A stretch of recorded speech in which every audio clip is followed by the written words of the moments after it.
Hello everyone.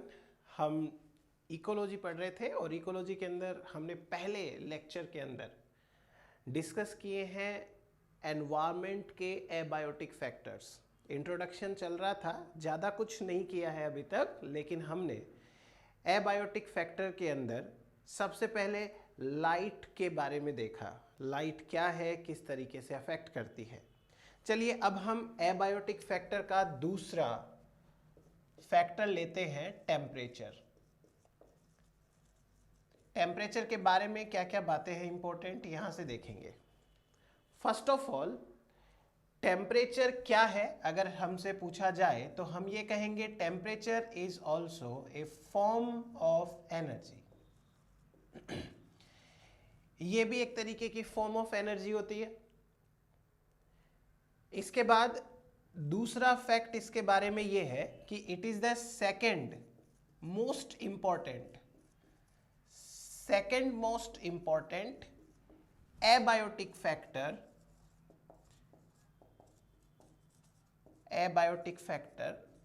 After precipitation और rainfall. बारिश के बाद का सेकेंड जो इंपॉर्टेंट फैक्टर है वो है टेम्परेचर। तो टेम्परेचर हो गया।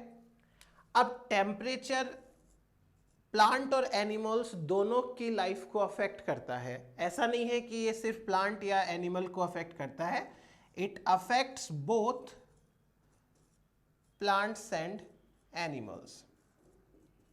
ये तो हो गई इन जनरल बातें इसके बारे में कि प्लांट्स एंड एनिमल्स दोनों की लाइफ को कैसे अफेक्ट करेगा, देखेंगे थोड़ी देर के बाद।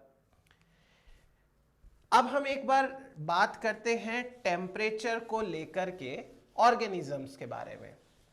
देखिए, on the basis of temperature living organisms जो है वो दो टाइप्स के होते हैं। एक तो होते हैं ऐसे ऑर्गेनिजम्स जो अपनी बॉडी का टेम्परेचर मेंटेन कर सकते हैं, इन्हें हम कहते हैं एंडोथर्म्स। एंडोथर्म्स वो ऑर्गेनिजम्स होंगे जो अपनी बॉडी के इंटरनल टेम्परेचर को मेंटेन कर सकते हैं, चाहे एक्सटर्नल टेम्परेचर थोड़ा बहुत चेंज होता रहे। और दूसरे ऑर्गेनिजम्स वो होते हैं जो अपनी बॉडी के इंटरनल टेम्परेचर को मेंटेन नहीं कर सकते, इन्हें कहते हैं एक्टोथर्म्स। और इनकी बॉडी का टेम्परेचर जो होता है वो एक्सटर्नल टेम्परेचर के साथ थोड़ा फ्लक्चुएट करता है। इसका मतलब ये हुआ कि ये बेसिकली टेम्परेचर को मेंटेन नहीं कर पाते। एक बार अगर एग्जाम्पल की बात करें तो एंडोथर्म्स के अंदर एग्जाम्पल ले लीजिए ह्यूमंस का। हम एंडोथर्म्स हैं, हम हमारी बॉडी के टेम्परेचर को मेंटेन करते हैं। अगर आप एक्टोथर्म की बात करें तो एग्जाम्पल लीजिए प्लांट्स का। प्लांट्स जो होते हैं वो एक्टोथर्म्स होते हैं। प्लांट्स अपनी बॉडी का इंटरनल टेम्परेचर मेंटेन नहीं रख पाते हैं, उनके बॉडी का इंटरनल टेम्परेचर भी चेंज होता रहता है according to external change. Endotherms को हम होम्योथर्म्स भी कहते हैं, होम्योथर्म्स। और जो एक्टोथर्म्स हैं इनको हम कहते हैं पोइकिलोथर्म्स। पोइकिलोथर्म्स। तो प्लांट्स क्या है? प्लांट्स पोइकिलोथर्म्स हैं। ये अपनी बॉडी का टेम्परेचर मेंटेन नहीं कर पाते। यहां से हम थोड़ी सी बात डिस्कस करते हैं। जैसे एक साइंटिस्ट थे जिनका नाम है वॉन्टहॉफ। इन्होंने एक रूल दिया था, और रूल क्या था मैं समझा देता हूं, उसके बाद मैं आपको लिखवा देता हूं। वॉन्टहॉफ का रूल क्या है? वॉन्टहॉफ ये कहते हैं कि अगर एक एक्टोथर्म ऑर्गेनिज्म के लिए, जस्ट सपोज करो कि ये कोई एक्टोथर्म है, ये कोई एक्टोथर्म है, अगर इस एक्टोथर्म ऑर्गेनिज्म के लिए 10 डिग्री टेम्परेचर इंक्रीज कर दिया जाए तो इस ऑर्गेनिज्म के अंदर जो रेट ऑफ रेस्पिरेशन होती है वो डबल हो जाती है। 10 डिग्री टेम्परेचर इंक्रीज किया तो रेट ऑफ रेस्पिरेशन ये डबल हो जाती है। ये वॉन हॉफ का रूल है। तो मैं इसको आपको एक बार लिखवा देता हूं थोड़ा सा बेहतर तरीके से, आप लिख लीजिए। लिखिए, if 10 degree temperature is increased, if 10 degree temperature is increased, the respiration rate gets double in ectotherms। ये है वॉन हॉफ का rule. if 10 degree temperature is increased, the rate of respiration gets double। Van't Hoff का concept आ गया। चलो अब इसके बाद मैं थोड़ी सी और बातें करता हूं। हमने ये कहा कि टेम्परेचर प्लांट्स एंड एनिमल्स दोनों की लाइफ को अफेक्ट करता है, चाहे प्लांट की हो या एनिमल की हो। इसके कुछ मेन इफेक्ट्स देख लेते हैं। प्लांट्स और एनिमल्स दोनों के ऊपर अगर हम बात करें तो मेन इफेक्ट्स क्या क्या आएंगे, देखिए। जैसे temperature affects cell and protoplasm. Cell और प्रोटोप्लाज्म दोनों को अफेक्ट करेगा temperature. Number 2, temperature affects metabolic activities. चाहे प्लांट की हो या एनिमल की हो, मेटाबॉलिक एक्टिविटी दोनों की अफेक्ट करेगा। Number 3, temperature affects development and growth. Obvious सी बात है, ग्रोथ डेवलपमेंट भी टेम्परेचर डिपेंडेंट होती है, टेम्परेचर पे डिपेंड करती हैं। टेम्परेचर गैमेटोजेनेसिस को भी कंट्रोल करता है। गैमेटोजेनेसिस यानी कि रिप्रोडक्शन, एक तरीके से रिप्रोडक्शन को कंट्रोल करेगा। जैसे हमको पता है कुछ ऑर्गेनिजम्स ऐसे होते हैं जो सीजनल ब्रीडर्स होते हैं, जो एक पर्टिकुलर सीजन के अंदर ब्रीडिंग करते हैं। तो ऐसा वो क्यों करते हैं? क्योंकि जब सीजन में टेम्परेचर चेंज होता है तो उनके अंदर गोनेड्स की एक्टिविटी बढ़ जाती है, और एक पर्टिकुलर टेम्परेचर के ऊपर जब गोनेड्स एक्टिविटी चेंज होगी तो गैमेटोजेनेसिस होगी एंड देन रिप्रोडक्शन होगा। तो रिप्रोडक्शन और गैमेटोजेनेसिस को भी ये कंट्रोल करते हैं। देन इसके बाद एक्टोथर्म्स के अंदर सेक्स रेशियो भी चेंज हो सकता है। सेक्स रेशियो चेंज हो सकता है एक्टोथर्म्स के अंदर। So temperature also affect sex ratio in ectotherms. Ectotherms का सेक्स रेशियो है वो अफेक्ट कर सकता है। देन नेक्स्ट, ये एक्टोथर्म के लिए था। अब एक चीज मैं समझा देता हूं आपको कि बॉडी साइज किसकी? एंडोथर्म्स की। एंडोथर्म्स की बॉडी साइज के ऊपर टेम्परेचर का अफेक्ट होता है। टेम्परेचर एंडोथर्म्स की बॉडी साइज को भी अफेक्ट करते हैं। इसके लिए एक साइंटिस्ट ने एक बहुत बढ़िया सा रूल दिया था। मैं बहुत ज़्यादा डिटेल में नहीं बता के एक बार आपको वो रूल बता देता हूँ, क्या है, कॉन्सेप्ट क्या है, फिर मैं आपको सारे के सारे जो इंपॉर्टेंट रूल्स होंगे उनको मैं एक एक करके एक्सप्लेन कर दूंगा। और ये है बर्गमैन्स रूल। एक साइंटिस्ट रहे हैं बर्गमैन्स रूल। बर्गमैन्स रूल क्या कहता है? देखिए, सिंपल सा कॉन्सेप्ट है। सपोज ये हमारा प्लेनेट है और इस प्लेनेट के अंदर ये है नॉर्थ पोल, ये है साउथ पोल, इतना सबको पता है। बीच में से एक इमेजिनरी लाइन जाती है 0 डिग्री लैटिट्यूड के ऊपर, इसे कहते हैं इक्वेटोरल लाइन। ये है इक्वेटोरल लाइन 0 डिग्री लैटिट्यूड पे। नॉर्दर्न हेमिस्फीयर के अंदर यहां 23.5 के ऊपर एक और लाइन है, इसे कहते हैं ट्रॉपिक ऑफ कैंसर। यह है ट्रॉपिक ऑफ कैंसर।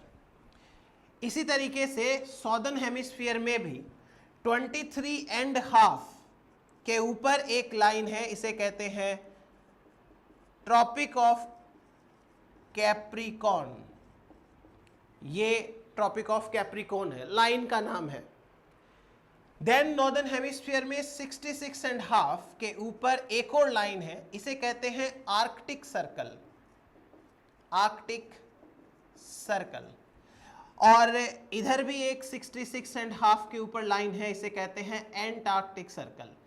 आर्कटिक के उल्टे यानी अपोजिट डायरेक्शन में है, इसलिए इसे कहते हैं एंट आर्कटिक सर्कल। तो ये एंटार्क्टिक सर्कल हो गया। अब कॉन्सेप्ट क्या है वो समझिए। सन की मूवमेंट पूरे साल ट्रॉपिक ऑफ कैंसर से लेकर के ट्रॉपिक ऑफ कैप्रिकॉर्न तक होती है। ये सन है, साल भर के अंदर सन की मूवमेंट ट्रॉपिक ऑफ कैंसर से लेकर के ट्रॉपिक ऑफ कैप्रिकॉर्न तक होगी प्लेनेट के ऊपर।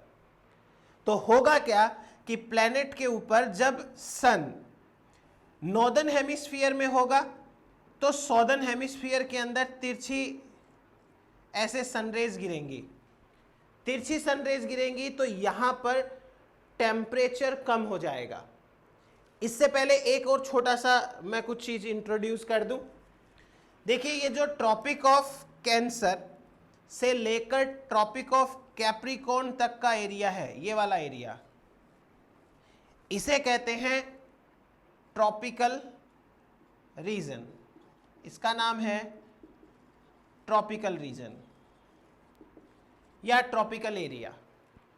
फिर उसके बाद आर्कटिक सर्कल से लेके ट्रॉपिक ऑफ कैंसर तक का जो एरिया है, इसे कहते हैं northern temperate region, northern temperate region. और सॉदर्न हेमिस्फीयर में ट्रॉपिक ऑफ कैप्रिकॉर्न से एंटार्क्टिक तक का जो एरिया है, इसे कहते हैं सॉदर्न टेम्परेट रीजन। ये है सॉदर्न टेम्परेट रीजन। देन ऊपर वाला एरिया है, ये नॉर्थ पोल हो गया, ये साउथ पोल हो गया। खैर, हम वापस आते हैं हमारे बर्गमैन के रूल के ऊपर। तो सन की मूवमेंट है वो ट्रॉपिक ऑफ कैंसर से लेके ट्रॉपिक ऑफ कैप्रिकॉर्न तक हो रही है। और अगर ऐसी मूवमेंट होगी तो हम ये कह सकते हैं कि सन की मूवमेंट ओवरऑल ट्रॉपिकल एरिया के अंदर होती है, इसलिए through out the year tropical area के अंदर तो ज़्यादा सनलाइट अवेलेबल रहती है। तो जो ट्रॉपिकल एरिया है वो तो एरिया हो गया हॉट एरिया, और ये पोल्स वाले एरिया हो गए कोल्ड एरिया। एक बात समझ में आई, यहां लाइट ज्यादा गिर रही है साल भर, इसलिए ये हॉट है, और यहां लाइट कम गिर रही है, इंक्लिनेटेड है, तो यहां कोल्ड है। इतना कॉन्सेप्ट समझ में आने के बाद अब आते हैं हम दूसरे कॉन्सेप्ट के ऊपर। तो मैं आपको एक बार वापस ऐसे ही लिख के समझा देता हूं कि प्लेनेट के ऊपर जो 0 डिग्री लैटिट्यूड है वो तो है हॉट, और जो पोल्स है वो है कोल्ड। एक चीज तो ये समझ में आई होगी। दूसरी बात जो यहां समझने लायक है वो क्या है, वो सिंपल सी ये है कि कोई भी लिविंग ऑर्गेनिज्म अगर हॉट एरिया में सरवाइव करता है, यहां पर है ऑर्गेनिज्म, ये कोई ऑर्गेनिज्म है, तो ऑर्गेनिज्म क्या करेगा, ऑर्गेनिज्म ऑलरेडी हॉट एनवायरनमेंट में है, उसकी बॉडी के बाहर ऑलरेडी टेम्परेचर ज्यादा है, तो वो कभी भी अपनी बॉडी के अंदर हीट को कंजर्व नहीं करेगा। तो यहां इसको सरवाइव करना है तो क्या करना पड़ेगा, हीट को रिलीज करना पड़ेगा। इसने हीट को रिलीज कर दिया जब इसे हॉट एरिया में सरवाइव करना है, क्योंकि बाहर ऑलरेडी टेम्परेचर ज्यादा है, तो हीट को रिलीज कर दो। अगर कोई ऑर्गेनिज्म पोल्स की तरफ है या पोल्स के ऊपर है, ऑर्गेनिज्म पोल्स के ऊपर है, तो क्या ये अपनी हीट को रिलीज करेगा? बाहर का टेम्परेचर ऑलरेडी कम है, अगर इसने बॉडी की हीट भी रिलीज कर दी तो बॉडी के इंटरनल टेम्परेचर के कम होने की वजह से मर जाएगा। तो ये क्या करेगा, ये हीट को कंजर्व करेगा, हीट कंजर्व। जिंदा रहने का प्रोसेस समझ में आया आपको दोनों एरिया के अंदर? जिस एरिया में ऑलरेडी हीट ज्यादा है उस एरिया में हीट निकालनी है, जिस एरिया में ऑलरेडी हीट कम है उसमें कंजर्व करनी है। इतना कॉन्सेप्ट के बाद अब हम बात करते हैं कि आखिर ये हीट रिलीज कहां से हो रही है। बॉडी की जो हीट होती है वो बॉडी के सरफेस से रिलीज होती है, इट मींस स्किन से रिलीज हो रही है। हमारे बॉडी के अंदर जो बाहर की स्किन है, अगर हम उस टोटल स्किन का एरिया लें तो उस एरिया को कहते हैं सरफेस एरिया। सरफेस एरिया, आप मान के चलिए कि जितनी ज्यादा स्किन होगी उतना हीट ज्यादा रिलीज होगा। तो यहां वाले ऑर्गेनिजम्स के लिए तो जितनी स्किन होगी उतना अच्छा है, क्योंकि इनको तो हीट रिलीज करनी है, इनके लिए तो अच्छी बात है। लेकिन इनको तो हीट कंजर्व करनी है, तो इनके लिए तो स्किन कम होनी चाहिए। अब ये स्किन कम कैसे होगी? हम कोई अपनी मर्जी से स्किन को थोड़ी ना कम कर सकते हैं। तो जो भी ऑर्गेनिज्म कोल्ड एरिया में रहेंगे उनकी बॉडी के अंदर का वॉल्यूम ज्यादा हो जाएगा, इंटरनल मटेरियल ज्यादा, वॉल्यूम ज्यादा। अगर वॉल्यूम ज्यादा हो जाएगा तो वॉल्यूम के कंपैरिजन में स्किन कम पड़ेगी, कम पड़ेगी तो हीट कंजर्व होगी। It means surface area to volume ratio, surface area to volume ratio check करना है। अगर वॉल्यूम ज्यादा होगी तो सरफेस एरिया कम होगा, सरफेस एरिया कम होगा तो हीट कंजर्व होगी। इसलिए जो कोल्ड एनवायरनमेंट के अंदर ऑर्गेनिजम्स रहते हैं उन कोल्ड एनवायरनमेंट के अंदर ऑर्गेनिज्म की बॉडी साइज ज्यादा लार्ज होती है।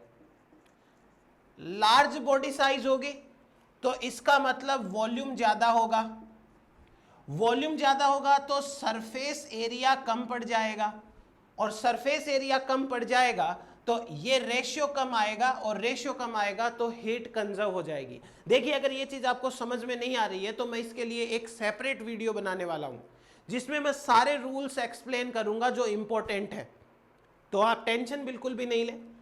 अगर कोई ऑर्गेनिज्म हॉट एनवायरनमेंट में रहता है तो उस ऑर्गेनिज्म के अंदर जो वॉल्यूम होगी वो कम होगी, वॉल्यूम कम होगी तो उसका सरफेस एरिया ज्यादा हो जाएगा, वॉल्यूम कम होगी तो उसकी बॉडी साइज छोटी रह जाएगी, body size small. Body size small होगी तो हीट ज्यादा रिलीज होगी, और यहां तो हीट को रिलीज ही करना है ना।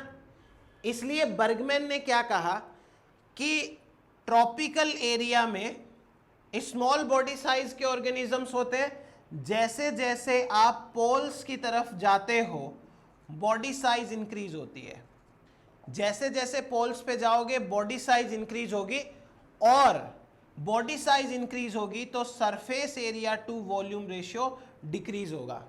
अगर ये नहीं समझ में आ रहा है तो टेंशन मत लो, मैं समझा दूंगा इसको अलग से सारा वीडियो बना करके। आप सिर्फ इतना सा याद रखो कि बर्गमैन ने कहा अगर इक्वेटर रीजन में, ट्रॉपिकल रीजन में, हॉट रीजन में जिंदा रहना है तो बॉडी साइज छोटी होनी चाहिए। छोटी बॉडी साइज से हीट निकलती है, यहां हीट निकालनी है। अगर पोल्स पे या ठंडे एरिया में जिंदा रहना है तो बॉडी साइज बड़ी होनी चाहिए, बॉडी साइज बड़ी होगी तो हीट कंजर्व होगी, वहां हीट कंजर्व ही करनी है। तो मैं आपको यह बता रहा था कि टेम्परेचर का बॉडी साइज के ऊपर क्या फर्क पड़ता है, और यह भी एंडोथर्म्स की बात चल रही है। जो एक्टोथर्म्स होते हैं, एक्टोथर्म्स ऐसे ऑर्गेनिजम्स जो अपनी बॉडी की हीट को, अपनी बॉडी के टेम्परेचर को मेंटेन नहीं कर पाते, तो जो एक्टोथर्म्स होंगे, अगर आपने इन एक्टोथर्म्स को पोल्स पे ले जाके छोड़ दिया तो वो मर जाएंगे। इसलिए एक्टोथर्म्स आर एब्सेंट ऑन पोल्स, ये पोल्स के ऊपर एब्सेंट होते हैं। एक्टोथर्म्स आर एब्सेंट ऑन पोल्स। तो ये हुई बात हमारे पास टेम्परेचर के बारे में। अभी और भी बहुत सारी इंटरेस्टिंग चीजें हैं। Temperature second most important factor है एबायोटिक आफ्टर रेनफॉल ऑब्वियसली। और अब बात करते हैं टेम्परेचर के बारे में और कुछ। टेम्परेचर की वजह से सेल मेम्ब्रेन में लिपिड कंपोजिशन चेंज होता है। लिपिड कंपोजिशन, जो दो टाइप के फैटी एसिड्स होते हैं, सैचुरेटेड फैटी एसिड्स और unsaturated fatty acids.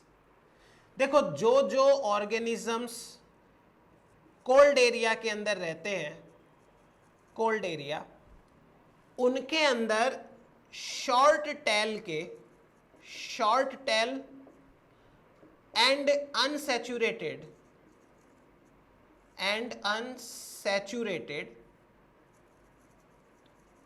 Fatty acids ज्यादा होने चाहिए, अनसैचुरेटेड फैटी एसिड्स। और जो जो ऑर्गेनिजम्स हॉट एरिया के अंदर रहते हैं, इनके प्लाज्मा मेम्ब्रेन में लॉन्ग टेल वाले और सैचुरेटेड फैटी एसिड्स ज्यादा होने चाहिए, सैचुरेटेड फैटी एसिड। अब इनका कॉन्सेप्ट समझा देता हूं मैं आपको, बड़ा सिंपल सा है। जैसे सपोज करिए कि ये कोई एक फैटी एसिड है और इसके अंदर सारे के सारे सिंगल बॉन्ड है, लंबा सा फैटी एसिड है, सिंगल बॉन्ड है, इस तरीके से। अगर ये लंबा सा फैटी एसिड्स जिसमें सिंगल बॉन्ड है यानी सैचुरेटेड है, इसे अगर आप हाई टेम्परेचर पे रखोगे तो ये जल्दी से पिघलेगा नहीं। लेकिन अगर आपने इसे ठंडे टेम्परेचर पे रखा तो इसकी पैकेजिंग हो जाएगी और ये पैकेजिंग होने की वजह से खराब हो जाएगा। इट मीन्स कि अगर हॉट एरिया वाले ऑर्गेनिजम्स को हम कोल्ड एरिया में लेके जाएंगे तो उनकी प्लाज्मा मेम्ब्रेन के फैटी एसिड्स हैं, उनकी पैकेजिंग हो जाएगी और वो मर सकते हैं। अब दूसरा इनका देखो, एक तो इनके अंदर शॉर्ट टेल होती है और उसके बाद इनके अंदर अनसैचुरेटेड फैटी एसिड्स होते हैं। अगर शॉर्ट टेल होगी तो ऐसे फैटी एसिड्स जल्दी से पैक नहीं हो पाएंगे, पैकेजिंग नहीं हो पाएगी। पैकेजिंग नहीं हो पाएगी तो वो कोल्ड के अंदर भी जो मेम्ब्रेन का सेमी फ्लूइड नेचर है उसको मेंटेन रखेंगे। लेकिन अगर आपने इनको हॉट एनवायरनमेंट के अंदर लेके आए तो हॉट एनवायरनमेंट के अंदर ये जल्दी से पिघल जाते हैं, खराब हो जाते हैं, तो इनकी डेथ हो जाएगी। अगर कोल्ड एरिया के एनिमल्स को आप हॉट एरिया के अंदर लेके आए तो इनकी डेथ वैसे हो जाएगी। यह है एक छोटा सा कॉन्सेप्ट सेल मेम्ब्रेन को लेकर के। इसके लिए एक छोटी कैलकुलेशन टाइप की जाती है, मैं आपको वो कैलकुलेशन समझा देता हूं। क्या है, इसे कहते हैं डबल बॉन्ड इंडेक्स। ये आप मेंशन कर लीजिएगा, इसे कहते हैं double bond index. In short कहते हैं DBI, डबल बॉन्ड इंसेक्ट। इसका एक सिंपल सा फॉर्मूला है, वो फॉर्मूला देख लो क्या है। Summation mole percentage fatty acid content, mole percentage fatty acid content multiplied by number of double bonds divided by 100। ये है डबल बॉन्ड इंडेक्स का फॉर्मूला। एक बार के लिए आप सिर्फ ये फॉर्मूला याद करें और बात करते हैं। टेम्परेचर के बेसिस पे माइक्रोब्स को 3 कैटेगरी के अंदर डिवाइड किया हुआ है। Based on temperature, microbes are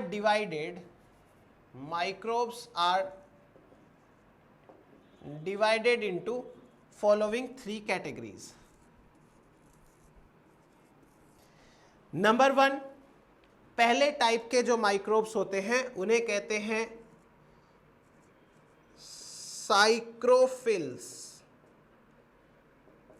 साइक्रोफिल्स वो होते हैं जो कोल्ड में रहते हैं, तो ये है कोल्ड अडेप्टेड। ठंडे एरिया में या ठंडे टेम्परेचर के अंदर अडप्टेड है। दूसरे होते हैं मीजोफिल्स, नाम से समझ में आ रहा होगा कि मीजोफिल्स वो होते हैं जो ना तो ज़्यादा ठंडा ना ज़्यादा गर्म। और तीसरे होते हैं थर्मोफिल्स। थर्मोफिल्स वो हैं जो बहुत ज़्यादा टेम्परेचर लेट से 80 डिग्री टू 100 डिग्री सेल्सियस तक जो है वो रह सकते हैं आराम से। तो ये तो हो गई माइक्रोब्स के बारे में बात। इसके बाद दूसरी बात करते हैं, अगर कोई वाटर बॉडी की बात करें, एक वाटर बॉडी है, उस वाटर बॉडी में डेप्थ के साथ किस तरीके से टेम्परेचर चेंज होता है, तो आप एक हेडिंग डालिए, temperature varies with water depth. Temperature and water depth. Temperature and water depth. देखो एक बार अपन बनाते हैं, मान लीजिए कि यह है वाटर बॉडी, ठीक है, ये वाटर बॉडी है।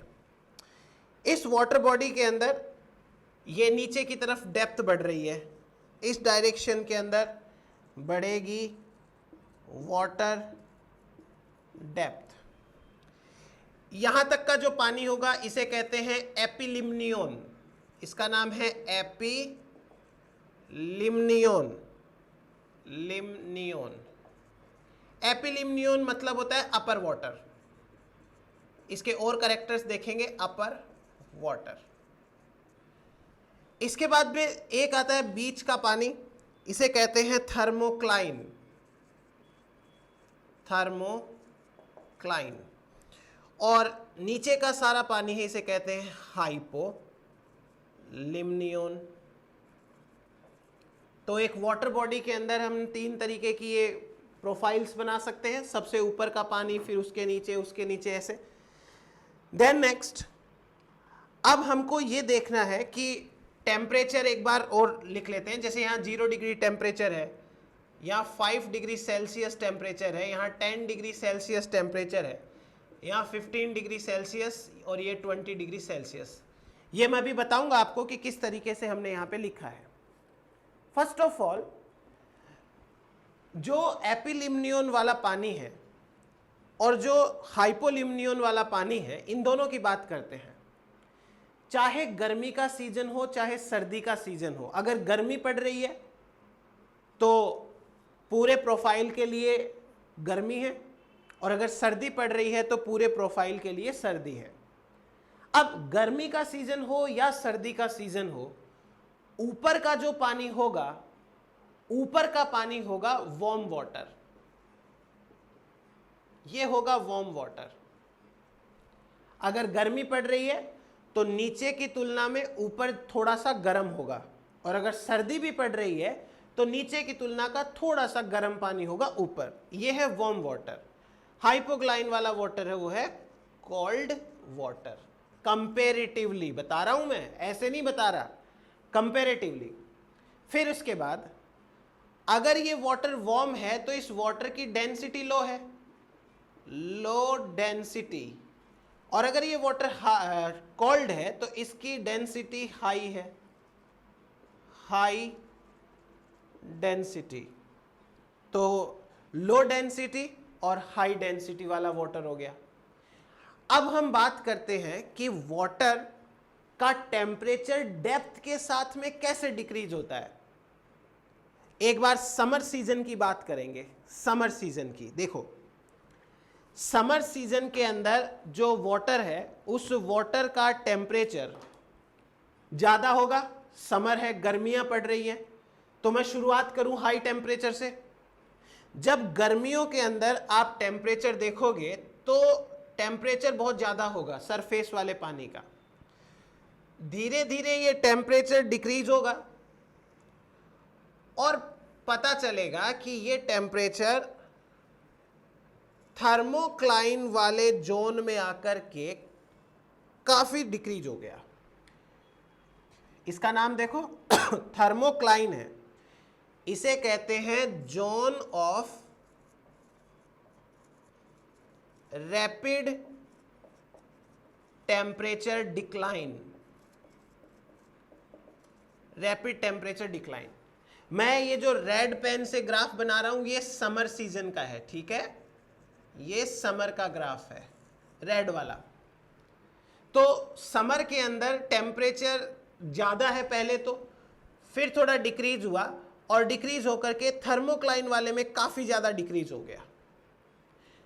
अगर मैं विंटर की बात करूं तो विंटर के अंदर ऑलरेडी टेम्परेचर ज्यादा है, मतलब सॉरी ऑलरेडी टेम्परेचर कम है, तो जीरो के आसपास से स्टार्ट करेंगे और ये टेम्परेचर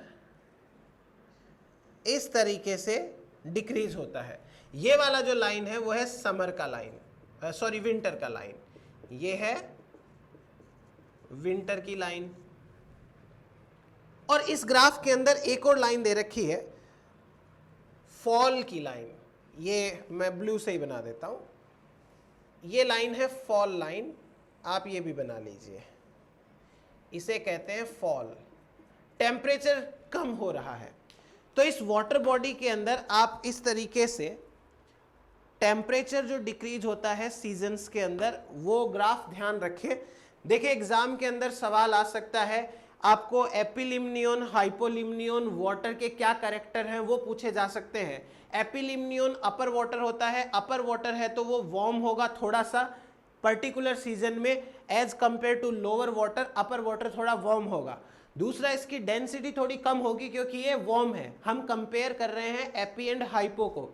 हाइपोलिम्नियन कोल्ड वाटर होगा, थोड़ा हाई डेंसिटी वाला होगा। एक जोन बनता है थर्मोक्लाइन, थर्मोक्लाइन का मतलब होता है zone of rapid temperature decline, जल्दी से टेम्परेचर इसी जोन के अंदर डिक्लाइन हो जाता है। ये चीज आपको एज इट इज पूछी जा सकती है, तो इसका आप स्क्रीनशॉट ले लें।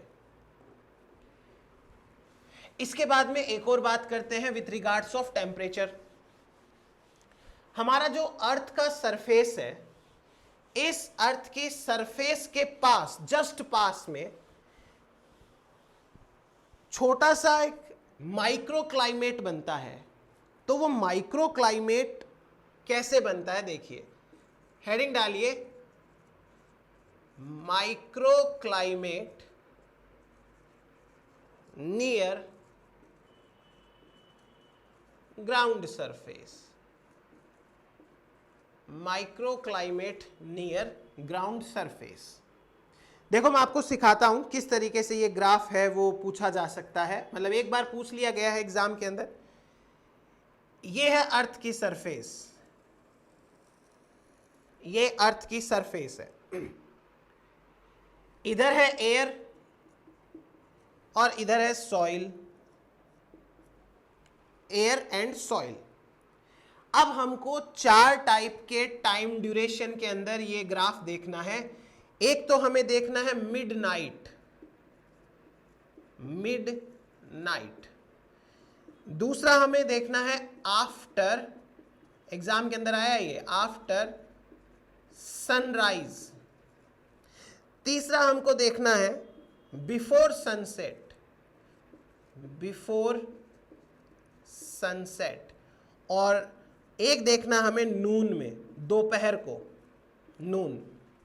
अब सबसे पहले बात करते हैं अपन कि मिडनाइट आफ्टर सनराइज यानी सुबह सुबह, जल्दी सुबह सुबह, बिफोर सनसेट शाम के टाइम पे सनसेट से थोड़ा पहले, और दोपहर को नून के अंदर।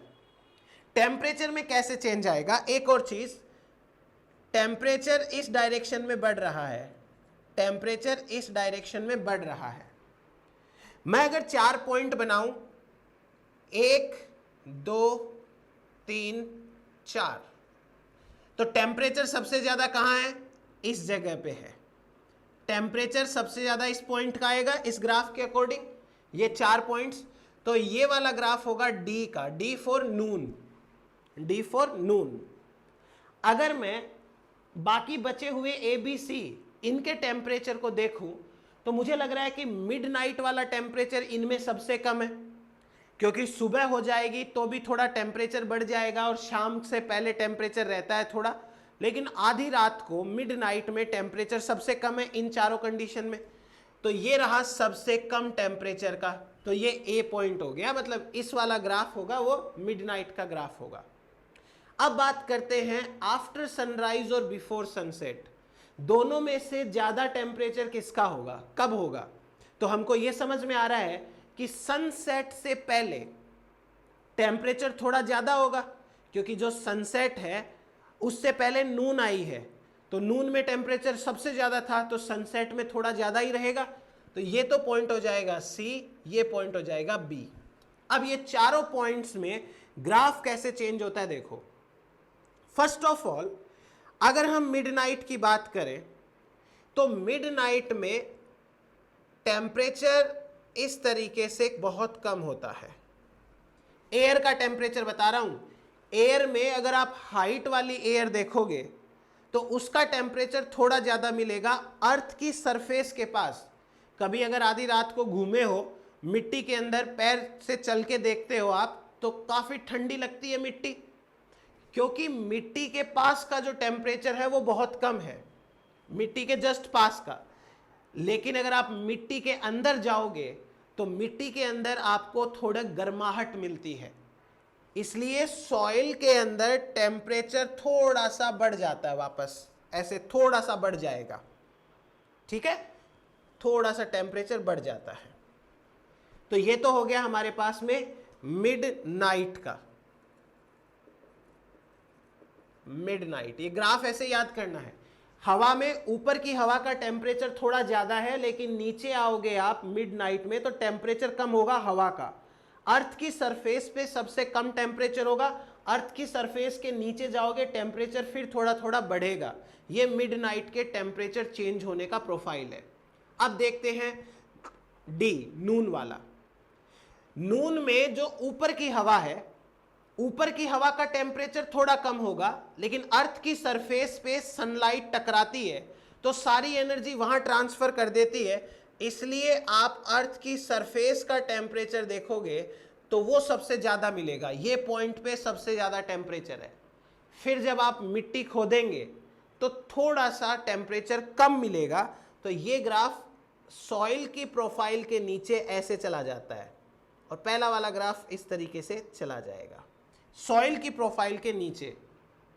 इसका मतलब हम ये कह सकते हैं कि मिडनाइट में टेम्परेचर ऑफ एयर थोड़ा ज्यादा है टेम्परेचर ऑफ सॉइल के कंपैरिजन में।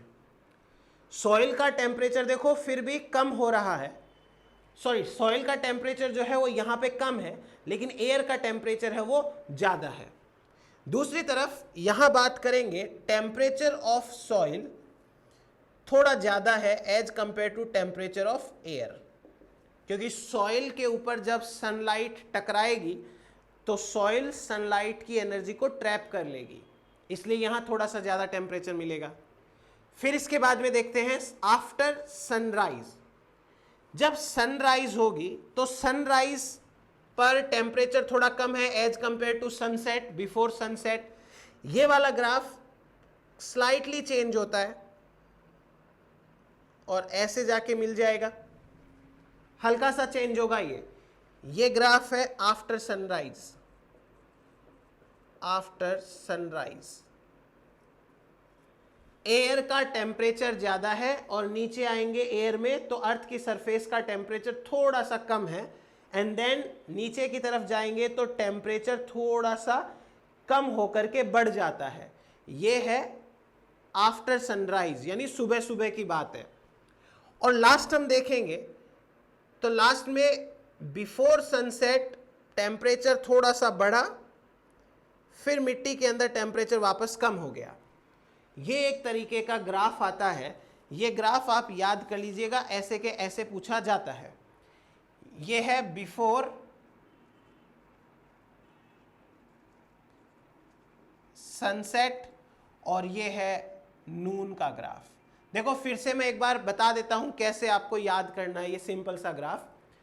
हम पढ़ रहे हैं micro climate near ground surface, जमीन की सरफेस के पास का माइक्रो क्लाइमेट।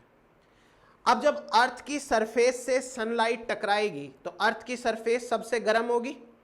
इसका मतलब यह हुआ कि दोपहर को सबसे ज्यादा लाइट आ रही है, तो अर्थ की सरफेस सबसे ज्यादा गर्म कब है? नून वाले ग्राफ में, यहां टेम्परेचर सबसे ज्यादा है। उसके बाद टेम्परेचर कम कब है? शाम होने से पहले। उससे कम टेम्परेचर कब है? दोपहर को। और सबसे कम टेम्परेचर कब है? एकदम मिडनाइट को सबसे कम टेम्परेचर है। अर्थ की सरफेस के ऊपर एयर होती है, एयर के मॉलिक्यूल्स उतने डेंस नहीं है जितनी सॉइल है। सॉइल तो एकदम पैक स्ट्रक्चर है, एयर के मॉलिक्यूल्स तो हवा में फिरते रहते हैं। तो आपको एयर के अंदर और सॉइल के अंदर दोनों तरफ टेम्परेचर में डिफरेंस मिलेगा।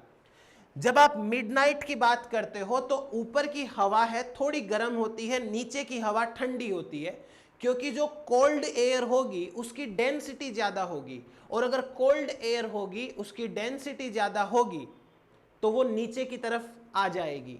इसलिए नीचे का जो टेम्परेचर होगा एयर का वो ज्यादा होगा, कम होगा। तो यहां पर एयर का टेम्परेचर कम है। लेकिन जैसे हम सॉइल के अंदर जाते हैं तो सॉइल के अंदर जो दिन भर के अंदर सनलाइट टकराई थी उसकी गर्माहट, उसकी हीट अंदर नीचे ट्रैप है। तो ये ग्राफ नीचे के जाने पर बढ़ जाता है थोड़ा, और इसका उल्टा जो है वो नून के अंदर हो जाता है। इसलिए आपको ये वाला डायग्राम ऐसा का ऐसा याद रखना है। तो ये तो बात हो गई हमारे पास में एक बार के लिए टेम्परेचर फैक्टर के बारे में। आज के लेक्चर के अंदर हम इतना ही देखेंगे। अगले लेक्चर के अंदर अगला फैक्टर्स लेके आएंगे अपन, biotic abiotic factors, and then finally हम आगे टॉपिक के अंदर बढ़ेंगे। Thank you so much. अब आप शेयर करिए, लाइक करिए इसको। Thank you.